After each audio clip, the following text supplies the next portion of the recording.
brother တို့အားလုံးမင်္ဂလာပါကျွန်တော်တော့လုပ်ခဲ့ပါဒီနေ့ brother တို့ကိုကျွန်တော်sensitivity နဲ့ပတ်သက်တဲ့အကြောင်းအလေးတချို့ပေါ့နော်တချို့ရဲ့ tips and trick လေးတွေကိုပြောပြပေးတော့မှာဖြစ်ပါတယ်ကျွန်တော်တို့ player တော်တော်များများပါနော် sensitivity ချိန်ရမှာကိုအရန်ကိုပြင်းညရတူလေးရှိရတချို့ကြောင့်လည်းမချိန်ဘူးပေါ့နော်ချိန်ရမှာကျွန်တော်တို့ချိန်ကုန်တယ်ကျွန်တော်ကြာလဲကြာရဲပြည့်ပြည့်ဖြစ်ရှင်တာဆို brother တော့ပေါ့နော်ကျွန်တော်လုံးဝအချိန်လေး3-5မိနစ်လောက်ပဲပေးပြီးတော့ sensitivity ကောင်းမွန်လေးချိန်လို့ရမယ်နောက်ပြီးတော့ကျွန်တော်ကြံပေးနေတာပေါ့နော်ဂန်တွေပေါ့တစ်လက်နဲ့တစ်လက်သူတို့ရဲ့ require နေရဟိုခုံနာချင်းမတူတဲ့အတွက်ကြောင့်မလို့တနက်ကိုတစ်လက်ချင်းတီပိုးပြီးတော့ချိန်စေချင်တယ်ပေါ့ဒါအချိန်ပေးရတယ်ဆိုရင် brother ကိုအခုကျွန်တော်ပြောရမယ်ဒီတိုင်းလေးတွေဗျာသိလို့ရှိရင်တော့ချိန်ရတာရမ်းအောင်လေးကူနေမှာပါ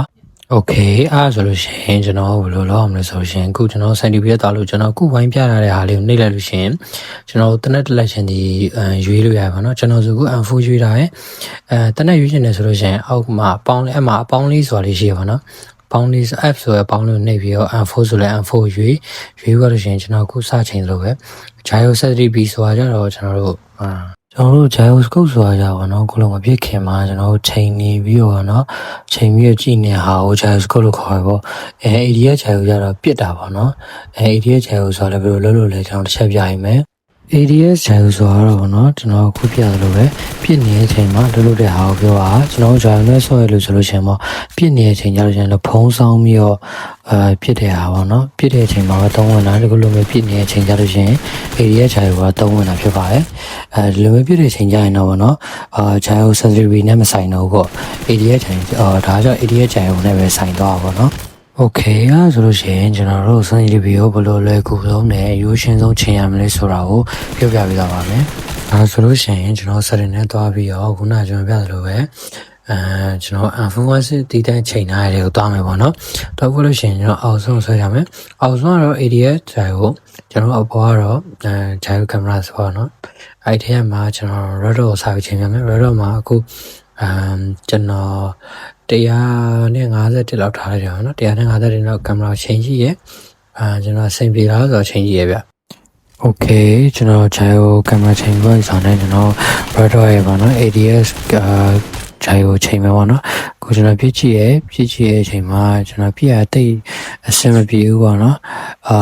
ကျွန်တော်နည်းနည်းလေးများနေပါတော့ထိန်းရရင်စင်မပြေဘူးမပြေတော့ကျွန်တော် gyro လေးကို short လိုက်တယ်short ပြီးတော့ကျွန်တော်ပြန်ဖြည့်ချင်မှာပေါ့နော်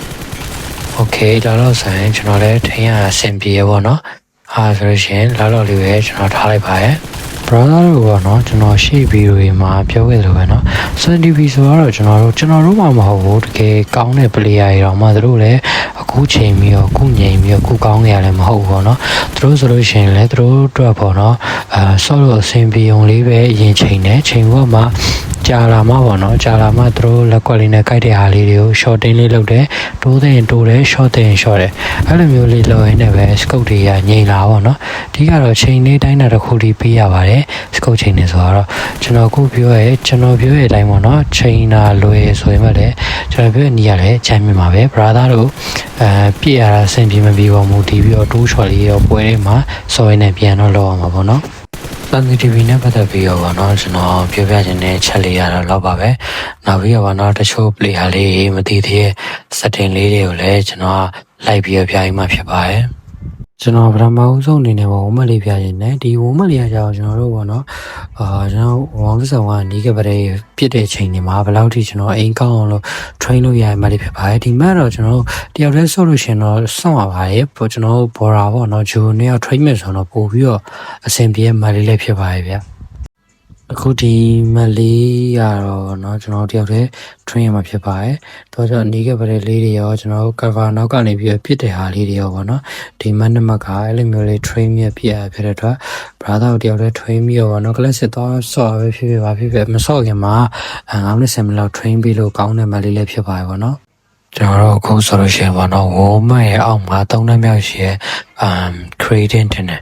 အဲ့ကောင်တွေကနေပြီးတော့ကျွန်တော်ဒီမှာ top 2ဆိုရဲ